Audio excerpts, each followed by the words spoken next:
السلام علیکم دوستو، میں آج کی اس مختصر سی ویڈیو میں کچھ اسلامی باتیں لے کر حاضر ہوا ہوں۔ اگر دعا میں آنسو آ جائیں تو سمجھ لو دروازہ کھل رہا ہے۔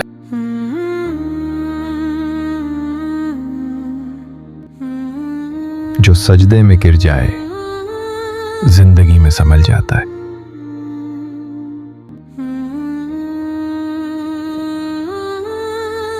رزق دراصل اللہ پر یقین کے برابر کھلتا ہے۔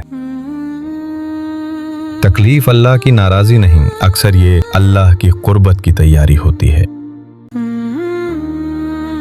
انسان سب کچھ بھول جائے مگر اللہ اسے پھر بھی رزق دینا نہیں بھولتا۔ جب دل اللہ کے ساتھ جڑ جائے تو ٹوٹا ہوا نصیب بھی جڑ جاتا ہے۔ جو اللہ کو یاد رکھتا ہے اللہ اسے کبھی تنہا نہیں چھوڑتا۔ سب کچھ مل جانا کامیابی نہیں، اللہ مل جانا کامیابی ہے۔ سکون وہاں ملتا ہے جہاں خواہشیں اللہ کے حوالے کر دی جائیں۔